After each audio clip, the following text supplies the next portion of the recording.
Hello and welcome to the final IncrediChat for today. I'm Michael Gracia. Today we got a very talented animator who animated most of my childhood and probably yours, Tom Cook. He will be coming on. Before I forget, though, I just want to announce that this coming Monday, we're starting a new week of Incrediweek. Scott, I think it's Inez is how you say his last name, who voiced Scooby-Doo in a couple of the movies, will be on Monday night. Tuesday night, we will be starting my Get in Tune interviews with comic artists, and that will start with Renee Pfizer, who's an Australian artist who does great fantasy work, kid-friendly stuff. Then he has a Kickstarter going, so I'll introduce you to all that. But let's get Tom on. Let's get started and start chatting with him. Hello, Tom. How you doing? Hello. So thank you for joining us. For those who aren't aware, can you tell us a little bit about yourself? Yeah, in 1978, I started as an assistant animator at Hanna-Barbera, working on Super Friends, New Fred and Barney shows, Scooby-Doo, Godzilla. And then through the years, I moved to Ruby Spears, and I worked on Thundarr the Barbarian, Plastic Man, Fang Face, Rickety Rocket, Mighty Man. Then finally over to Filmation, where I did Tarzan, Flash Gordon, Shazam, He-Man, She-Ra, and on and on. And eventually Filmation went out of business, and I ended up working freelance on a lot of different movies and the like that. Okay, that's cool. I'll be honest, you just named every cartoon of my childhood I watched. And I'm sure you hear that a lot. You know, like, you animated my child all the time. Yeah, you hear that. You know, and it really is an honor to be talking with you and talking to someone who has that history in them and help bring these cartoons that not just inspired me but inspired other people to enter, whether it was the animation, the comic world, just art in general, or use it as a hobby or escapism. And for me, especially what's going on right now, being quarantined, I know places are opening up, but people are still being careful. Escapism is important, and not having your mind on what's going on in the world sometimes needs to happen. And there's tons and tons of DVDs that your work appears on that are in a bunch of people's collection. It's the best time to be sitting down and reminiscing, or maybe showing them to your kids and introducing them to some worlds that are completely different than what we see on TV today. Kidding. So let me ask you, you have kids, I know that. Or were they like, did they watch the stuff growing up that you animated, or were they not into those type of cartoons? No, they weren't really into the cartoons that I worked on, because they were either not born yet or or too young to really watch them. Mm-hmm. They're more into the stuff that was like PB&J Otter, sort of the mid-90s stuff. Okay. And I directed some PB&J and Otter, and I directed Savage Dragon and King of the Hill and Duckman, but some of those were too adult for them, and so they weren't big cartoon fans. Okay. And like I said, most of my work was all done when I was single, so I didn't really have any kids to watch it. Okay. I go through your IMDb, and you told me not 100% is accurate on here. Things need to change. So I just want to ask you about a few things, and if you didn't work on them, let me know. And if you did, maybe we could talk a little bit about it. Sure. So I'm going to jump around, but it says here you worked as an assistant animator on the Heathcliff show. Was that correct? So you worked on it with the, I believe it was the Heathcliff and like Dingbat show. I believe it was that one. Exactly. So because I'm sorry, you were going to say the later one was done over in Korea or Japan. Mm-hmm. The one that had the Dingbat, that was all done here in the U.S. Yeah. I was working at Ruby Spears when, in the infinite wisdom of our union, we should go on strike. and they immediately sent all the work to Japan and Korea, and we never worked for those companies again. So, yeah, so that was a painful year or two there. Yeah. I just want to say, just as a fan, I like that series. I always preferred over the later series because your characters were on model from the comic strip. So I don't know. Right. Right. I don't know if you were a fan of the comic strip, but I'm a huge Heathcliff fan. And yeah, that was fun. That one, I love that, and I think that was, that was like I say, the better ones. I also know there was a Heathcliff and Marmaduke show, which aired around the same time. I don't know if it was before, after, or exactly at the same time. I don't remember, but you didn't work on that one, correct? Or no, I didn't work on the Marmaduke.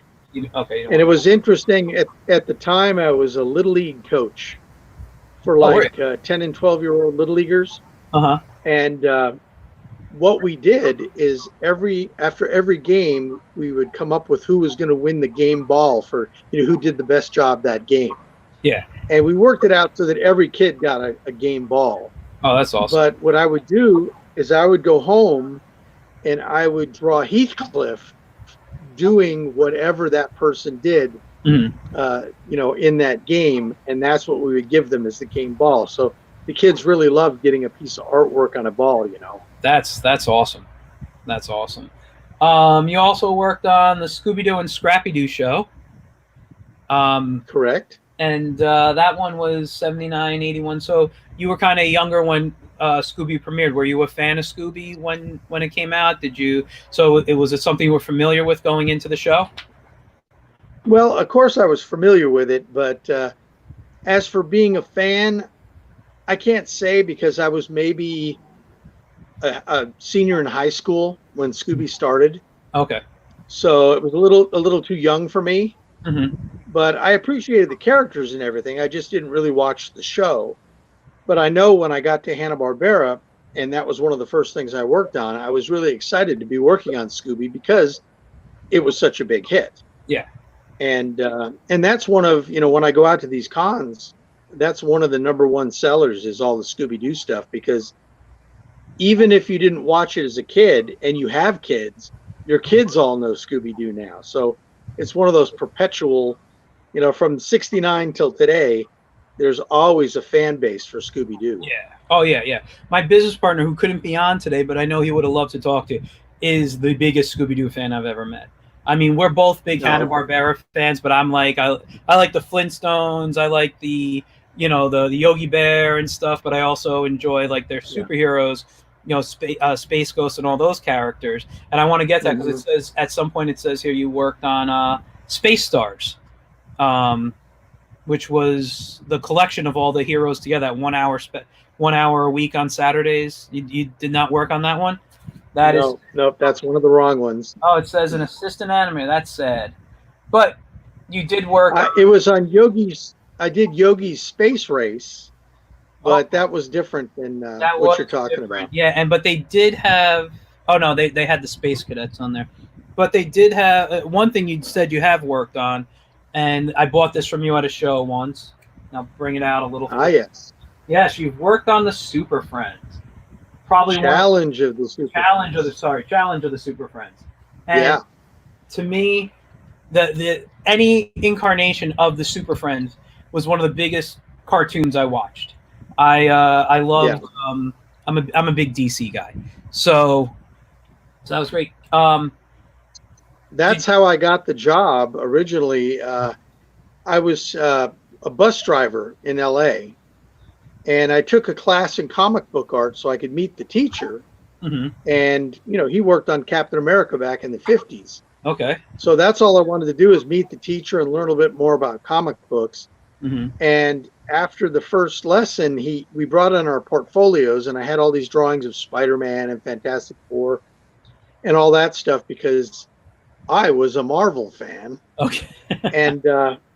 And so anyway, after the class, he said, "Hey, I like your superhero work, and I'm a storyboard artist at Hanna-Barbera. Mm-hmm. I could recommend you for a class that they teach at Hanna-Barbera every Thursday night that's free if you're recommended by one of us. Wow. Would you be interested?" Mm-hmm. And it's like, well, yeah.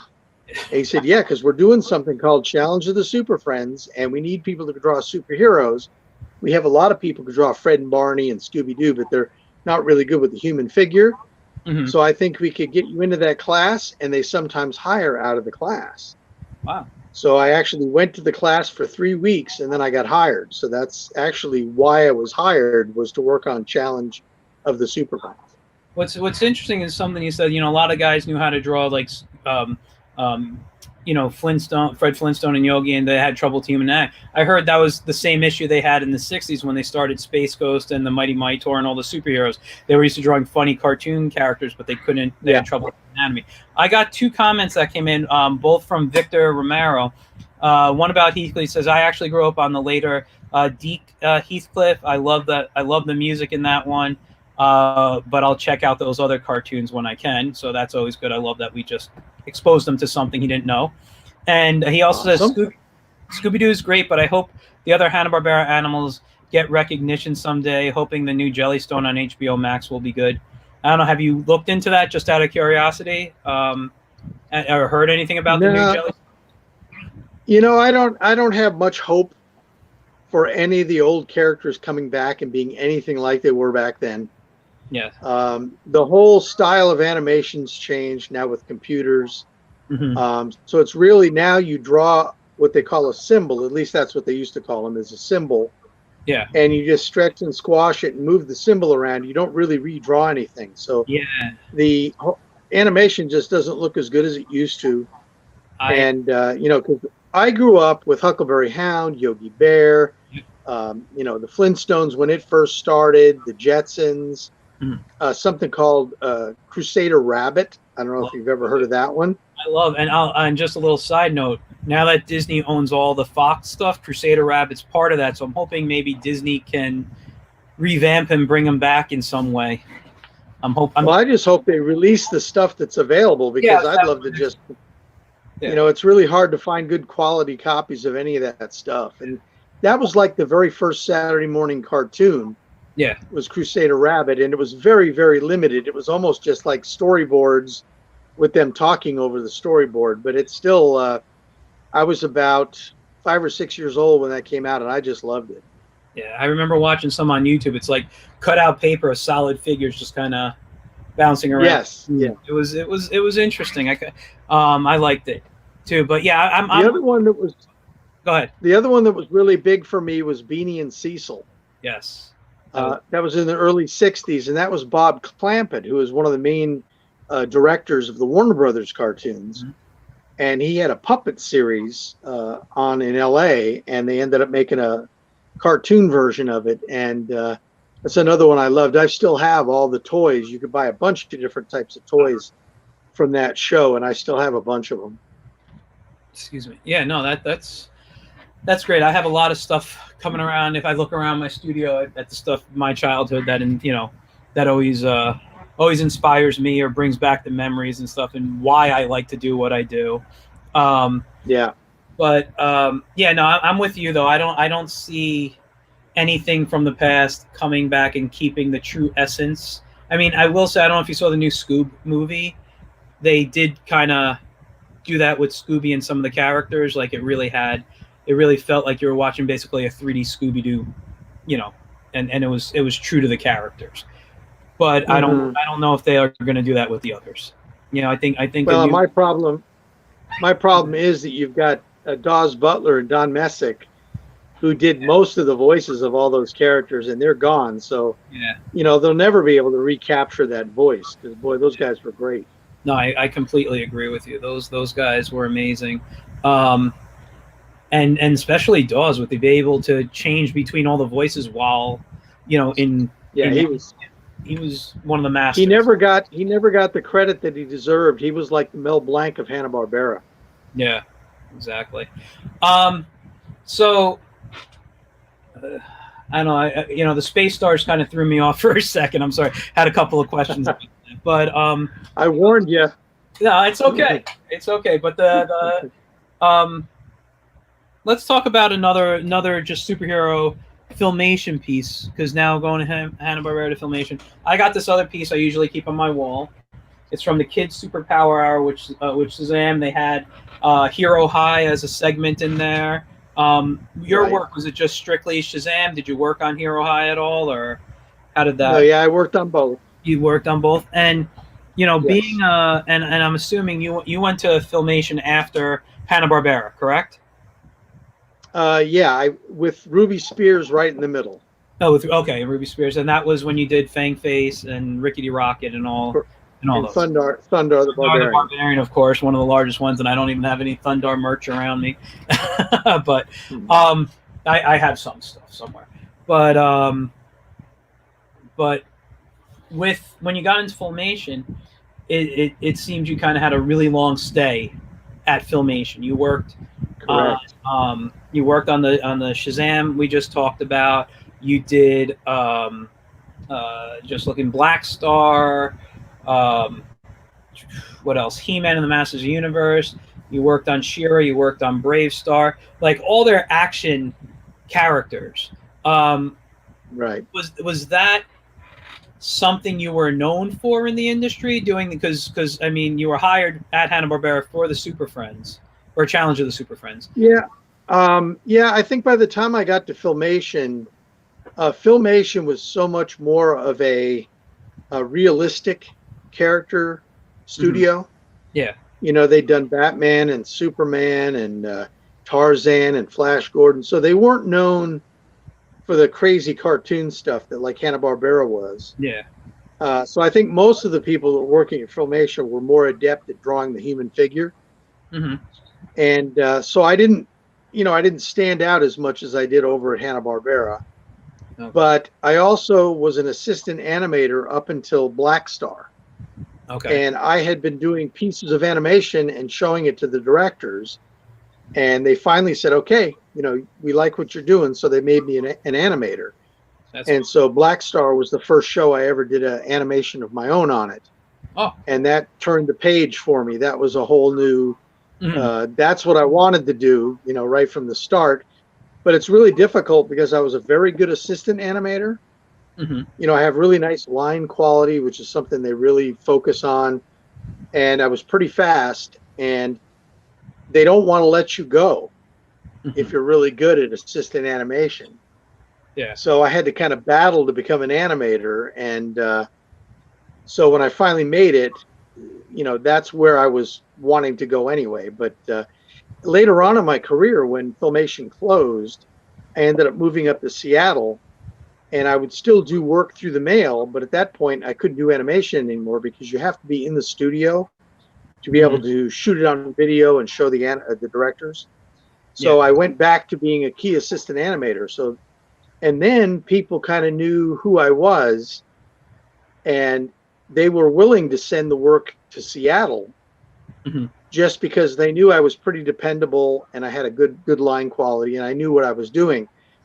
So that made it much easier to keep my foot in the business, even though I wasn't in the LA area.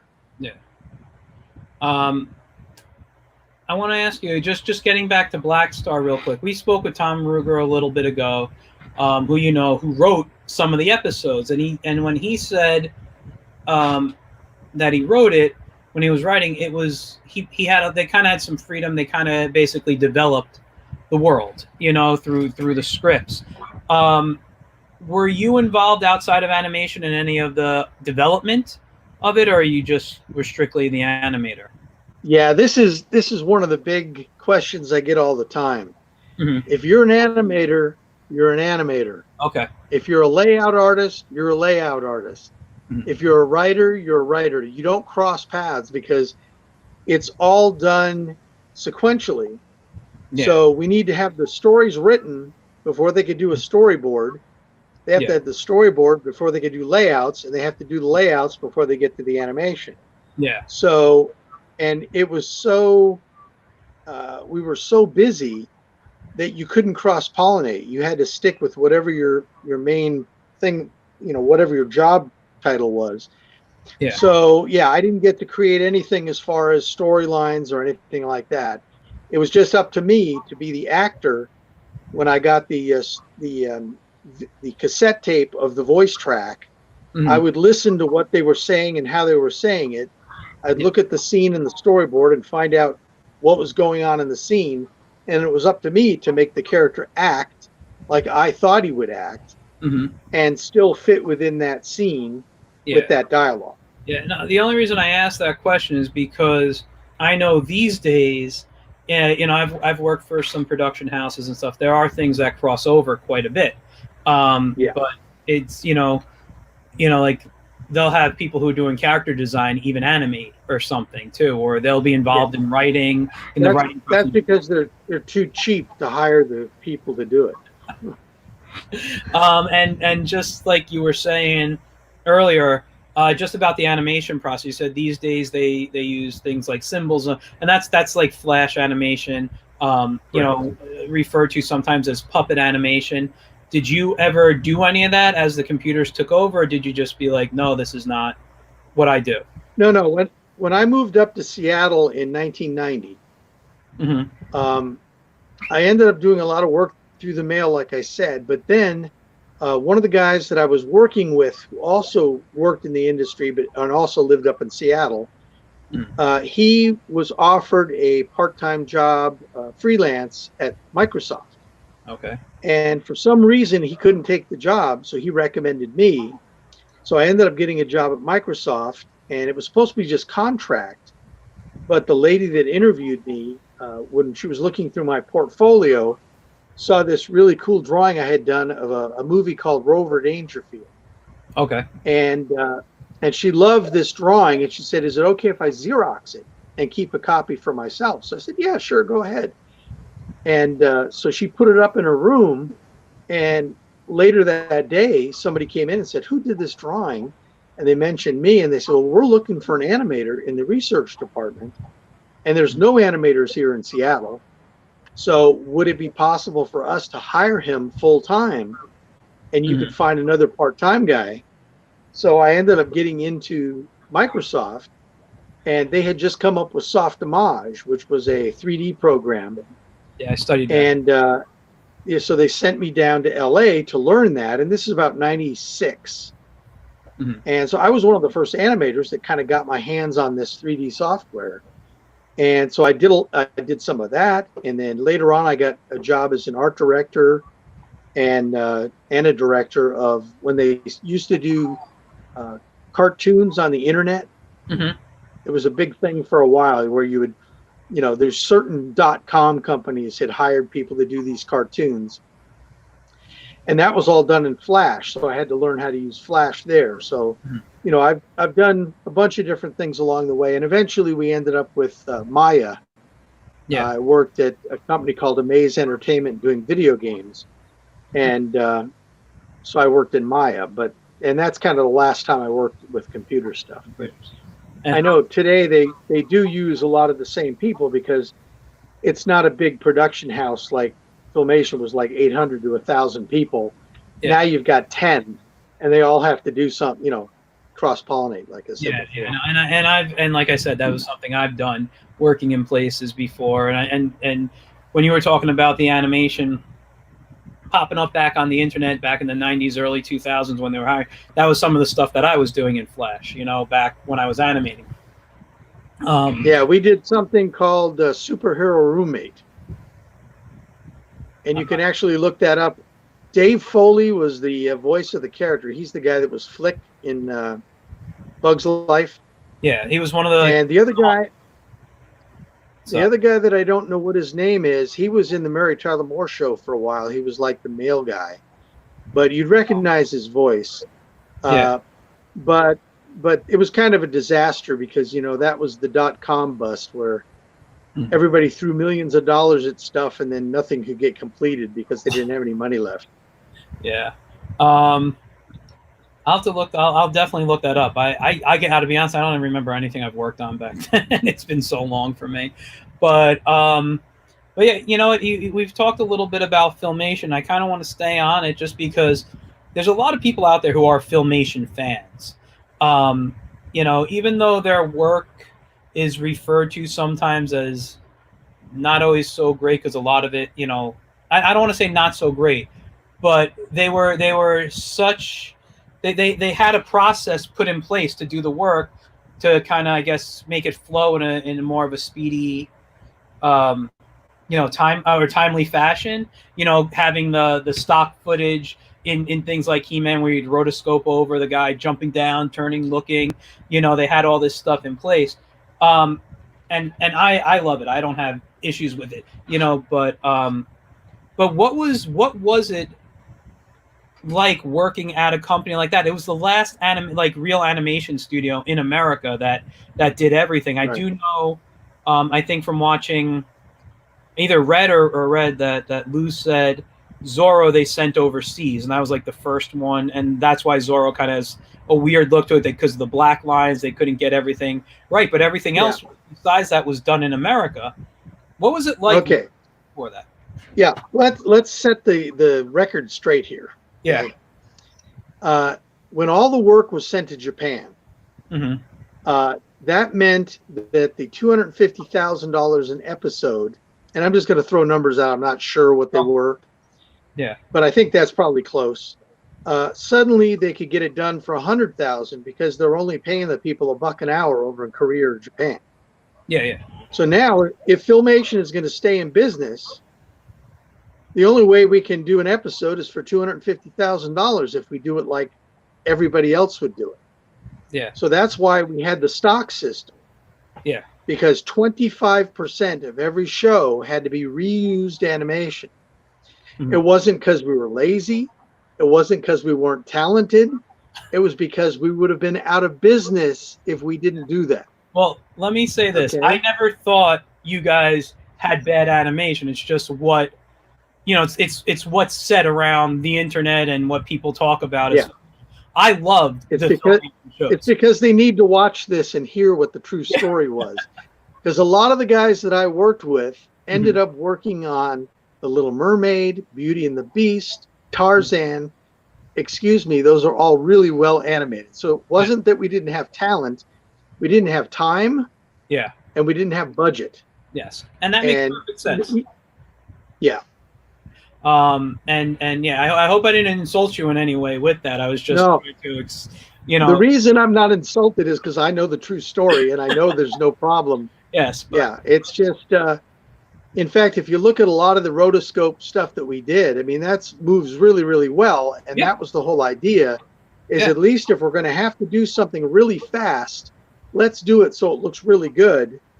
And a lot of the people really love those iconic moves that we built in, like the He-Man punching the camera and that sort of stuff. Yeah, the opening credits had that. I remember as a kid, I'd be watching with my friends, and when they punch, we would all just fly backwards like he hit us. It was a fun, it was a fun bit. So it was, and working on a thing like He-Man, I mean, that was a phenomenon in itself. Was the how do I want to word this? Was the what do I want to say? Okay, was the experience, He-Man obviously brought in some bucks for the studio as well as Mattel, right? It was Mattel product, I believe. Yeah. How was the the experience on that? Like, the studio must have been like hyped, and it must have been just like kind of a fun time. I understand still work, but was there a fun time, or was it because the show was syndicated and you just kind of went straight through doing all 65 episodes? Did you guys experience any of that phenomenon, like within the studio or outside? Oh yeah. The studio?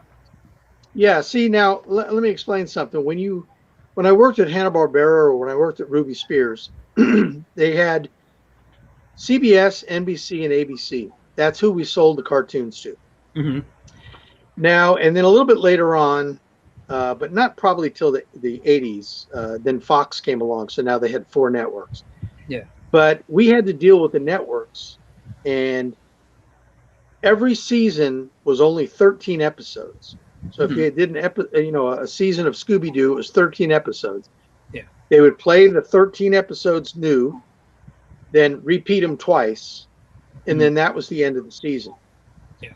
And every end of the season was around September, October. So we'd get laid off because there was no work, because we had to wait for the networks to decide what shows they were going to pick up, what new shows they were going to invest in. So we were off for 2 or 3 months just waiting for a studio to give the word that they've got work. Yeah. So that was terrible. It was a terrible existence, and you either worked your butt off for those 6 or 7 months, and then you were out of work, and constantly calling them saying, "You got work yet? You got work yet?" Well, when He-Man hit, we had no idea how this was going to work because we heard it was going to be a syndicated show. And what that meant is that we just did the episodes. Nobody had even purchased anything yet. And we offered it up to every TV station across the US and across the world eventually.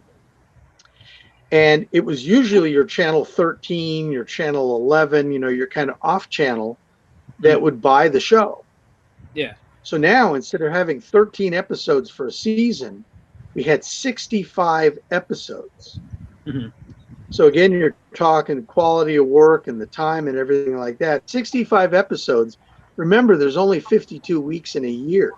Exactly. So we had to do more than one episode a week. That was unheard of. Yeah. So luckily, all the other studios had sent work overseas. So all of the animators in the LA area were available. So we hired everybody.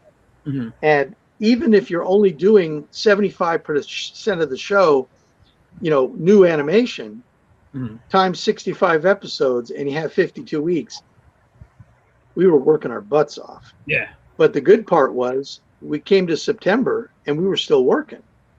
So from that point in 1982 on until Filmation closed, we almost never got laid off again. That's awesome. And so that made all of our lives a whole lot better. Yeah. And, you still could take vacation, but, they didn't really want you to take it at certain times. Yeah. But most of us just wanted to work straight through because like I told you earlier, I wasn't married at the time because you really couldn't be married. It was like you made enough money for those 7 or 8 months, but then the next 3 or 4, you were starving. Yeah. So it wasn't really conducive for a happy marriage. So now suddenly I'm working so much that if I was married, my wife wouldn't have been happy. Yeah. So it was feast or famine. And now we were finally in a period where for like 7 or 8 years, it was feast. Yeah. And that's when I got a chance to be able to save up enough money to buy my first house and all of that sort of thing. So, if not for Lou Scheimer keeping Filmation open, I would have had about 3 or 4 years in the animation business, and that would have been it. I would have gone back to driving a transit bus. Oh, wow. And so we owe a whole debt to Lou Scheimer because he could have sent the work overseas just as easy and made double the money. Yeah. But he realized he was doing well enough anyway, and he was just really, he was patriotic. He wanted to keep the work here in America. And the studio closed in what, like 89? I believe She-Ra or Brave Star was the last cartoon produced by them. Yeah, we were working on 2 new series, one called Bugsburg and one called Bravo, which was like a spin-off of the Prairie People from Brave Star. Okay. And we had about 2 or 3 episodes in the can when they pulled the plug. And what happened is Westinghouse owned the company. And we had heard that Westinghouse needed some cash, so they were going to sell us because we were doing pretty well. So they needed some cash. So they put us up for sale, and they promised Lou that they would sell to a company that would keep the studio open. And we heard that the L'Oreal, the makeup company, had bought the studio. And I had heard that the following Monday, there was going to be a new law in the U.S. that if you lay off more than 700 people, no, it was more than 200 people, you had to pay them 2 months worth of salary. So, of course, they bought the company and closed it that Friday. So that way they didn't have to follow that law. And so I kind of knew we were dead in the water when I heard about that law. And L'Oreal just really wanted our library so they could, put it on video and sell it. And Lou was so upset. I mean, he tried his hardest to keep the studio going, and he actually got together with Dino De Laurentiis, the director, and they were going to try to buy the company from Westinghouse, but they said we've already signed the deal with L'Oreal, so we can't sell it. That sucks. We got a couple of comments here from Victor. Yeah. He says the only Filmation cartoons I've ever seen were He-Man, She-Ra, and some of the DC cartoons, but they were awesome. Oh, and I think there was a Tom and Jerry series too. That was fun. Yes, yeah. Tom and Jerry was before your time there, though, right? No, we did that in the early '80s. Oh, okay. And it wasn't great. It was fun to work on, but it had been long gone the days where they fully animated Tom and Jerry. It was those Hanna-Barbera cartoons from MGM. Those were the great Tom and Jerry's. And even when Chuck Jones took it over, it just didn't have that same life to it anymore. But it still was really fun because I love Tom and Jerry. Yeah, being a Tom myself. I have to agree with you. I think the Hanna-Barbera MGMs were the best interpretations of those. That was so good. Those are the ones I like to watch a lot. I haven't asked you, and usually I ask this as one of the first questions, but and if I did, please remind me, and I apologize because we've had so much information coming in, and it's been fun that I can't remember some of the stuff I've read. But what were and obviously Tom and Jerry's going to be one. What were your inspirations? Like, was animation your original goal, and like what inspired you to say, I want to do animation, I want to get into art? Yeah, well, I will tell you, I grew up, like I said, in the late 50s. And right when Hanna-Barbera started. So, I loved those early Hanna-Barbera cartoons. My favorite being, I think it was around 1963, a cartoon called Top Cat. Yep. I have the complete collection in the other room. Yeah, well, because his name is TC, and my initials are TC, that one really hit me hard. I loved it. And my email address, one of them is TopCat77. That's how much I love Top Cat. So that's the one that I really love the most out of all those early cartoons. Yeah. But, I never wanted to be an animator because I never would have even been able to dream of how I could have gotten into it. Yeah. I knew nothing about the process. I loved it, but I was more of a comic book guy. And I wanted to learn to draw because of Steve Ditko and Spider-Man. Yeah, I was about 8 years old when Spider-Man came out, and that's what made me want to learn to draw. But I also thought, I'm not going to be a comic artist. I don't want to draw backgrounds. I don't want to have to do all the garbage that the poor comic artist has to do. I just want to draw the characters. So, like I say all the time, I said, I never applied for a job at Hanna-Barbera. I just got one. Yeah. So talk about lucky, and I say I got the dream job that I never could have even dreamed of. Yeah. So it's really all because of that, accidentally taking that class and having the teacher working at Hanna-Barbera and him liking my work. Yeah. If not for that, I never would have gotten into the animation business. Interesting. We got a couple more comments. Derek Mutterspow says Filmation had some of the best theme songs, which I do agree. And Victor says, LOL, Top Cat was another great series. Recently bought it on iTunes and having fun. So it's it is the Hanna-Barbera stuff, the old stuff, outside of a few lines in like dialogue and maybe how people talk in the show.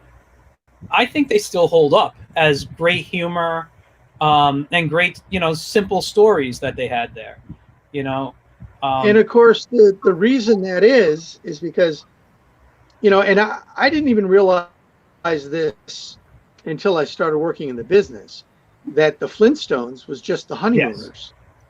And today, a lot of people don't know who the Honeymooners are because it's so old. Yeah. But if you look at it, it's like, the big heavy set guy, that's Ralph Cramden. Yep. Barney is Norton, and Norton was a guy that went, "Hey, Ralphie boy," and of course Barney is just, "Hey, Fred." Yeah. It's the same sort of voice. Wilma with the red hair and the bun, that's Audrey Meadows. Yes, exactly. So back then, the cartoons weren't just little 10-minute crazy things. It was a whole sitcom. Yeah. So you needed good writing, and you needed, to have a good storyline. Yeah. And that's what the Jetsons was, and that's what Top Cat was. Yeah. And Top Cat, that show was Sergeant Bilko. Yes. And most people don't know who Sergeant Bilko is either, but it was Phil Silvers, and he had a bunch of these guys that were kind of con artists, and that's what Top Cat was all about. Yeah.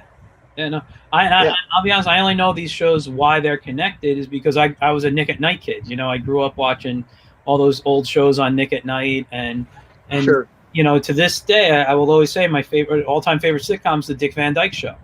And I think me too.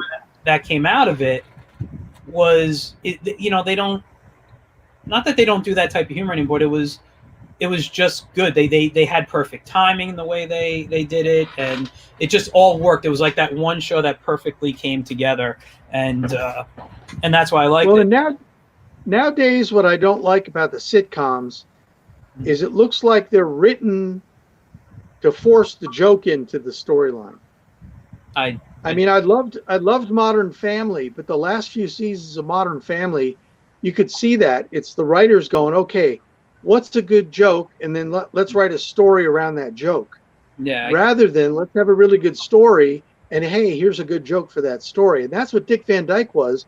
Dick Van Dyke was a real life guy that worked in the the TV industry. Yeah.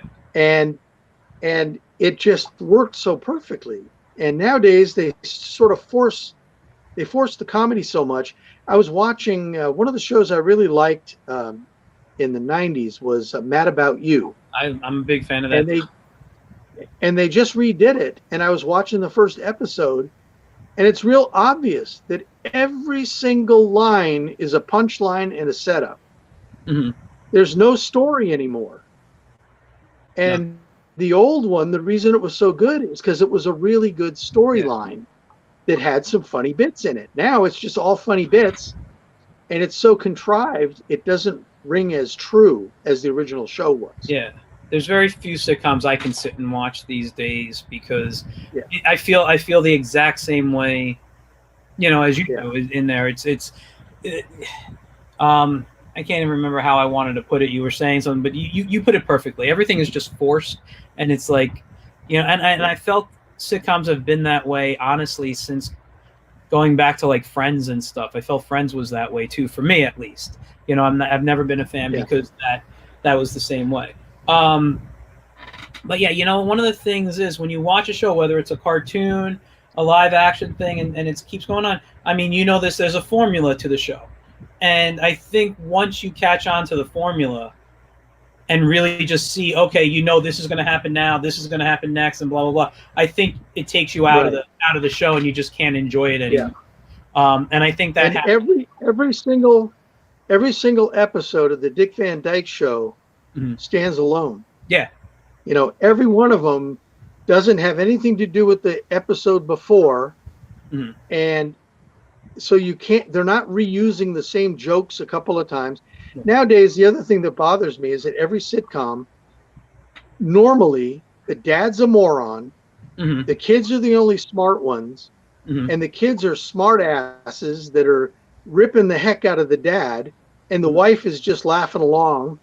And it's like there just doesn't seem to be any respect for the father anymore. And as a father, I don't like that. I get that. I always say, like, when you look at comics, like more comic strips than comic books, but comic books in there too, and you look at sitcoms and things, it's kind of a reflection of our society. So like if that's what they're trying to push off, people are going to emulate these things. So it's kind of, that's why I think we got a little more disrespectfulness to authority in today's world because of how these shows that these kids are watching or how they're being written today, as everyone, all the adults are kind of moronic and the kids are the smart ones, and it just keeps building on itself because the next show is going to be even more outrageous. Yeah.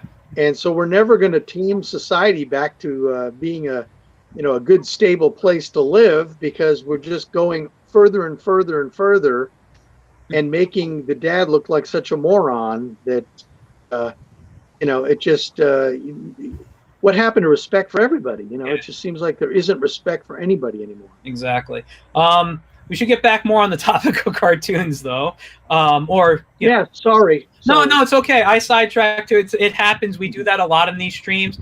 We had a stream planned on Thursday night about cartoons, and we hardly touched on any cartoons. We talked maybe for 10 minutes, and we spent almost 2 hours just sidetracking. So it happens. But right. I just, we have about 15 minutes left for the hour that I don't want to keep you longer and let you get back to your life. Victor commented again, quite good deal of early Hanna-Barbera cartoons had influences from famous sitcom and TV stars. A good friend was talking to me about this. So yeah, if you watch Hanna-Barbera, anything, they've all taken it from or parodied at least something to give you an idea so you can relate to it, because that's what was on TV when those were out. Yeah. I even read that Jackie Gleason was going to sue the Flintstones. Yeah, I read that too. Yeah, and they told him, you don't want to be the one to take the Flintstones off the air. You're going to be the bad guy here. Yeah. So he let it go. Yeah. I wanted to ask you. I know before you came on, there was some artwork you pulled. Do you want to show some of your artwork? Because I didn't. Oh yeah. Besides of what I have here, and we can maybe talk about some of this stuff. I'm going to give you the screen. Yeah, I've got a few things here that they're having today on Comic Art Fans. They're having like a virtual con. Mm-hmm. And so a lot of the stuff I'm going to show you is stuff I did in preparation for that. Okay. Any of it's for sale. Anybody that wants to, I can give my email at the end of the show here if somebody's interested. I'm sorry, quickly, do you want to give it to me now and I can put it up on the screen? Yeah, it's pretty easy. It's just 80sanimator@gmail.com. So 80s animator. Yep, at Gmail. Okay. So here's a Wonder Twins that I have. Okay. Nice. And I've got a Hordak. Ooh. For the Princess of Power fans. Yes. I did a He-Man and She-Ra. And you worked on their Christmas special, correct? Or did you? Yep. That and the Secret of the Sword. Okay.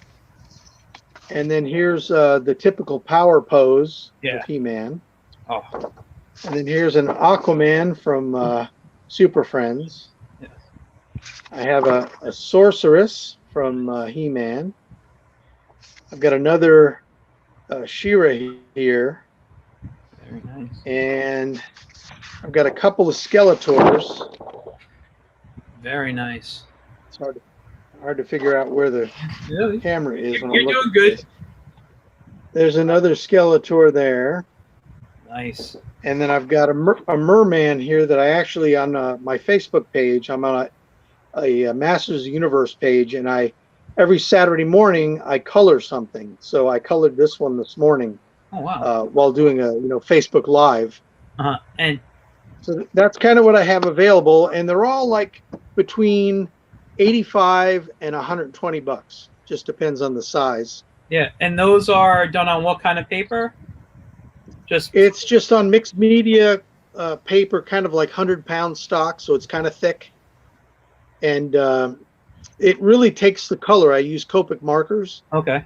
And if you look at it, it's really hard to see that it's even a marker. It almost looks like it's printed. It's so good. Yeah, I was going to say some of them look like. Not that I did. Yeah, not that I did anything good. It was just that the markers are so good that it really blends so well. Yeah. And we got Derek Mutterspout saying awesome stuff, and Victor says pretty cool drawings, Tom. So yeah, if you're interested. So how many? So how many can I get for each person? Yeah. I was just going to say 80sanimator@gmail.com. Let them know what you want. And it's great. I mean, honestly, I love that I have some of your work. I'd like to put up the rest that I have of yours, but this piece, I mean, I'm a big fan when he was called Captain Marvel. I'm not really a fan of him being Shazam, how they have him now. Right. But I love and what I love about and this could be also said about Hanna-Barbera's work on Filmation though, it has that less is more quality to it. You don't need all these crazy lines and looking at it and saying, hey, this is a powerful man right here.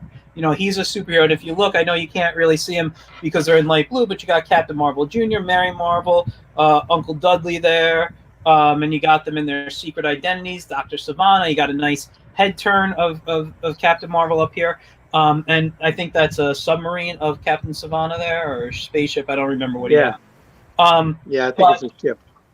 But it's the poses that you put them in and these simple lines. That is, to me, that is like when you get really great art. You don't need to go into so much detail to show somebody's muscular. I think that. No, go ahead. I think nowadays they put way too much into it, and it's almost because they're covering up, because all these hash marks and everything that aren't even on the body. What the heck is that? It got to be a big deal in the early 90s. I used to own a comic store. And when Image Comics came out, that was one of their things, was everything was so overworked.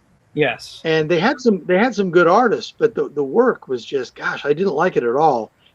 And when you see stuff that Kirby or Ditko or any of the guys did, it was exactly that. It was like, you need a little line to show a muscle. You don't need 8,000 lines to show a muscle. Yeah, I've always been a fan of, like I said, Hanna-Barbera superheroes. That was Alex Toth's designs, who came from that theory, less is more. And all the artwork that I look at, and what inspired me, because I'm a less is more kind of artist. I occasionally see myself getting detailed if I get into a drawing, but then I know that's not going to be one that I put anywhere. Right. It doesn't look right at the end of the day after I do it. I don't like over done art. And these, plus you have to do less because it's animation. Yeah. Imagine if you had every line, every muscle delineated. Every single drawing that you're doing, and in between, you've got all those lines. You've got to move them. It just would have been terrible. Way too complicated. We got another comment from Derek. Says, I just got to notice that my battery's getting low. Do you have a plug or something, or no? Yeah, let me run real quick. Well, maybe this is one here. Okay. If it's getting low, we'll wrap it up. We only had like 5 minutes left anyway, so I don't want you to run out though. Yeah, I've only got 5 minutes, so let me just run to get the thing. It'll take me just a minute. Yeah, no problem. So I hope everybody's enjoying what Tom and I have been talking about here, and I'm just looking at his background here. This is something awesome. If you look back, you can see Pinky and the Brain, SpongeBob. He's got the superhero maquettes up there. I mean, the Super Friends maquettes up there. Or there's just statues. I don't know if they're actual maquettes. I mean, awesome. Awesome stuff just to look around. And he's got his animation table back there, too. And I'm just looking. I'm sorry, I'm looking close so you see my head, but... All right, let's see here. Okay.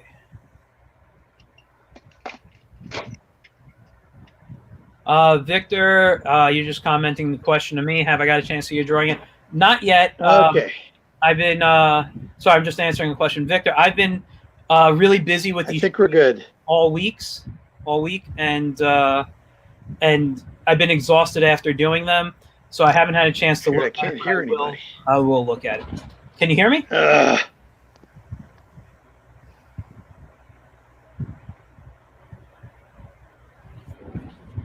don't know, you froze.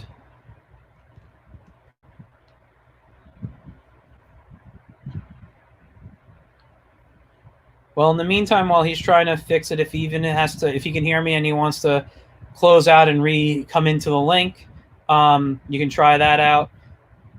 But 80sanimator@gmail.com for for some of those great pieces of art. Derek, I know I was going to read your comment. I'll read it now. I don't know, again, if he's listening. And, But it says, I'll be checking out. I'll trade balloons. Seriously, I'm going to plan on what to get and try to get my hands on great stuff. My nostalgic heart is warm. And that's a great, I'm happy to hear that, Derek. He left. He'll hopefully try to log back in.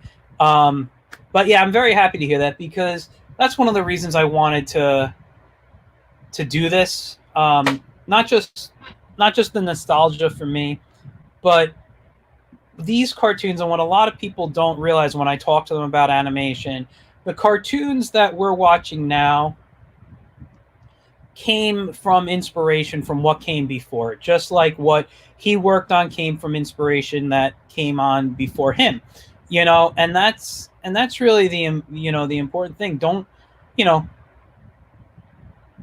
forget the past of these things, because some of them may not be better. They may be a little cheesy, but they were good for their time. But we've improved on it. That's one of the things when you make a video game, when you make a comic book, take an idea that is already out, and how can you put a twist on it? You look at a game like Super Mario Brothers, where you go around, collect coins, got to save the princess, got to avoid enemies. And then what happens? Sonic the Hedgehog comes out. What is Sonic?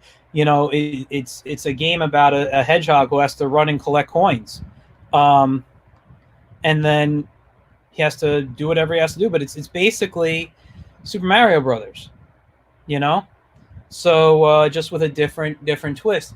If you were watching my interview with Ramon on was it Monday night? I did it. Yeah, I believe it was Monday night. Ramon Gill, who was talking about how to pitch to publishers, he said, look at Calvin and Hobbes as a strip. And Calvin and hello? Can you hear me? I can't hear you. Your volume's gone. We'll figure it out. If you need to, there's a private chat on the side. I can help. I'll try to help you that way. I don't know. Do you see a little bar that says private chat? But anyway, while we're trying to figure this out, he was talking about looking at the strip Calvin and Hobbes. Calvin and Hobbes was basically a story about a boy and his pet, and they decided to make the pet the stuffed animal. Okay. Well, hold on. Whoa. Sorry.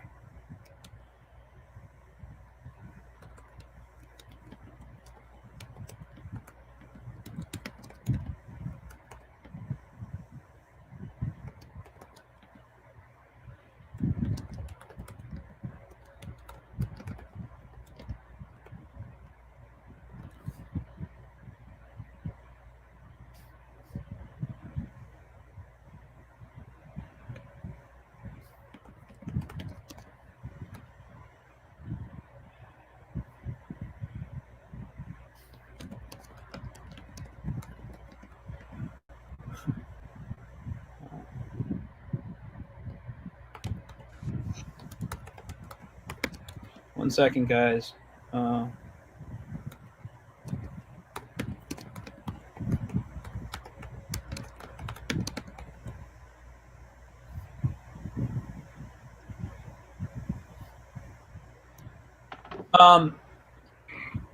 So, what was I saying? Sorry, I'm just communicating with Tom right now.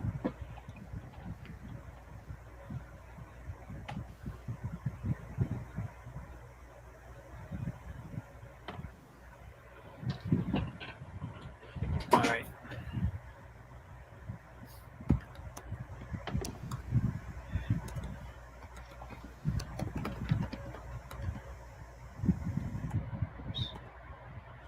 Okay, I don't think I'm going to give it a few more minutes. I don't think Tom is coming back. His computer, he doesn't, his computer may not have a mic hooked up, and his phone is dead at the moment. So I'll give him a moment. If he can come back on, cool.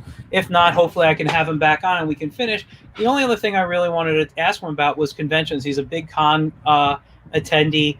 I've met him at New York Comic Con. I've met him at Garden State Comic Fest. I believe I've seen him at other shows. And his work is out and always fantastic. I'll show again. Where'd I put it? Uh-oh. Give me a second. Where the heck did I? Like, everything just disappears in my studio. I put it down and there it is. So, this great piece of art here. And when you email them, if you're interested in any of this stuff, email them and let's see. Nope, hold on. I don't see him on yet.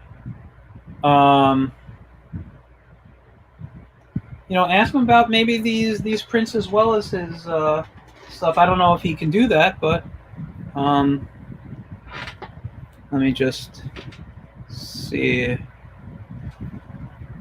I'm gonna try to add him back. It might be voice only. I don't know. Hello?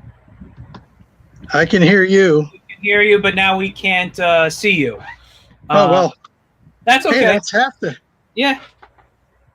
It's okay. Yeah, I'm gonna see if I can get. Oh, maybe this is it. Okay, let's see. I went over to my laptop, Mm-hmm. and it's saying that I've got the Cyberlink webcam splitter, but it also shows just the HP webcam, but it won't let me pick it. That's weird. It keeps defaulting back to the other one. Well, I mean, if you want, we could finish the interview just with your voice. I'm okay with that. All right, sure. I'm not that good looking anyway, so what the heck? Don't say that. Really, the last thing I just wanted, because we've hit our hour mark, but it's okay if we go a few minutes over. The last thing I really wanted to ask about was conventions. I'm sorry, I'm getting a little feedback, but we'll deal with that. How is the lack of conventions? I don't want to say hurting you, because I know you're a con goer. Obviously, you make your money through selling at cons, and now we're selling online. But where do you see the future of cons? When do you think they'll start coming back? Well, I was hoping they'd come back in June, because at least where I live, it's pretty. We never had a real big problem here in Idaho anyway. Mm-hmm. But like today, they opened up a lot of the restaurants, so you could finally sit down in the restaurant. So I was hoping that by middle of June, they'd be back up and running. But two of the shows, one in St. Louis and one in Philadelphia, both canceled. Mm-hmm. So now we're looking at July. And for my schedule anyway, July is never a great month anyway, because that's San Diego. Yeah. And so a lot of other companies don't want to have their con at the same time San Diego does. No, I know. But now San Diego's canceled, so maybe some of these will be postponed to July. I don't know. Mm-hmm. But I sure hope so, because I've lost about 8 cons so far. Yeah, I think I put on my own show with my business partner. We canceled ours, and I think there was like 5 shows that I was signed up to do that canceled. One of them being Philly as well. Yeah. But you know what? I think I'm gonna wrap it up here. I'm gonna let you go. Not because your stuff isn't working. Just like I said, I don't want to keep you from your day. Right. So I want to thank you for coming on, sharing your stories, sharing your art. Derek, before you left, before we had our issues, he said, "I'll be checking out," meaning the artwork that, then I guess that online con. He joked that he would trade balloons, because he's a balloon twister. He's known as Mr. Poppin' Twist around here, and he's been on here, and he makes the most amazing balloon, like sculptures, if you will, and a lot of fun stuff like that. But he goes, seriously, I'm gonna plan out what I want and try to get my hands on it. Great stuff. My nostalgic heart is warm. So very good. Very good. I want to thank you for doing that. Giving him that feeling, giving me that feeling, just talking about this. One of the things I've said to artists that I've interviewed, and this has happened basically on every interview anyway, that I'm interviewing an artist, is when I'm interviewing you, if you make me want to stop and draw, it's a fun interview for me, because I've been so inspired talking to you that I just really want to get my drawing pad out. So, Nice. so you shared a lot of great stuff. I mean, maybe we can have you back sometime and we can go into more detail on other things, other parts of your career, other stuff that you've done or are doing now. Before we say goodbye, though, is there anything you want to promote besides what we already did? Well, I don't think there's anything else really to promote unless the Comic-Con start getting going again. Mm-hmm. Like I said, just that fan art virtual con thing that they're doing today and tomorrow. Mm-hmm. But most of what's on there, you've seen it on the screen today. And, I can do anything anybody wants. So if you didn't see something you want there, just contact me. You're back. Your video. Now we're here. Yeah. It's about time. Yeah. It's okay. All right. But so 80sanimator at gmail.com. And what was the name of fan expo, fan con? What was I think it's Comic Fan Art. CFA. And what I did is I put in Comic Fan Art Virtual Con, and it came popping up for me. So I imagine that'll work for you guys too. All right, awesome. So thanks again. Hey, my pleasure. Yeah, it really was fun for me. I hope the people watching enjoyed it. I hope the people who will be rewatching this later or watching it for the first time, because today we actually had a really nice day out here in New York, and that's where most of our fan base is. And it's in the 80s. I don't know how many viewed total, but I know. Yeah, we're in the 80s here too. Yeah, and it's bright and sunny. Yesterday, last 2 days we had rain, so it's nice. Now, where in New York are you? I'm in Yonkers, New York, so I'm 15 minutes from New York City. I grew up in Huntington, Long Island, and I spent time there too. I lived out in East Islip for a while, and I worked with a guy who taught me how to build and perform puppets, who was out in Huntington, and my best friend works for the Huntington Library. So, back here, let me show you something real quick here. Cool.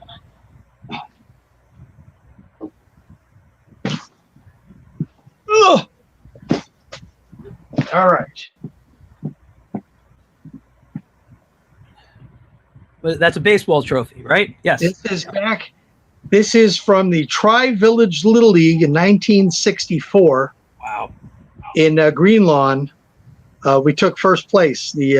Our team name was the Colts, and so I still have the original trophy that I won for that. That's fantastic. And so I was like 12 years old. I just turned 68, so it's been a while. But yeah, Green Lawn was really close to where I lived, so that's kind of where I hung out, was in Green Lawn. Yeah. I don't know if I know that area too well, but I knew the Huntington area, the surrounding area of East Islip and stuff like that. Yeah, Northport's a little bit north of Green Lawn. Mm-hmm. Elwood, Comac. I know Comac. Comac is right near where I went to school. Oh, yeah, I know. I've been in that area for some restaurants and stuff in the past. I learned to bowl at Comac Bowl. It's not there anymore. Oh, I don't even know. I haven't been down to the island I was down to see my cousins, but they're Nassau County. But yeah, I haven't been to that part of the island in a few years. But yeah, I'm going to let you, like I said, I'm going to let you go. We're going to wrap up, and maybe one day in the future I can have you back and we can go into more detail about some of your other stuff. Yeah, just email me. Email me, no problem. Yeah, I had a great time. So I'm gonna, like I said, I'm gonna let you go on and send you backstage. I'll do my wrap up for today. And alrighty. All right, and thanks again for coming in. Bye, everybody. Bye. All right. Well, that was Tom Cook. Showed some beautiful art. We had a great conversation. There's a lot more to talk to him about, so one day I will definitely have him back on. Just remember, this was the last stream for today. On Monday, we will have Scott, I think it was Inez is how you say his last name, who was a voice of Scooby-Doo on our IncrediChat, because we're getting a second week of Incrediweek. And Tuesday at 8:30 p.m. on here, I will be having my Get in Tune interview with Renee Pfizer, the Australian artist who does fantastic kid-friendly looking fantasy stories about goblins and stuff, and he's got an awesome Kickstarter. So thanks again, and I'll see you guys next week.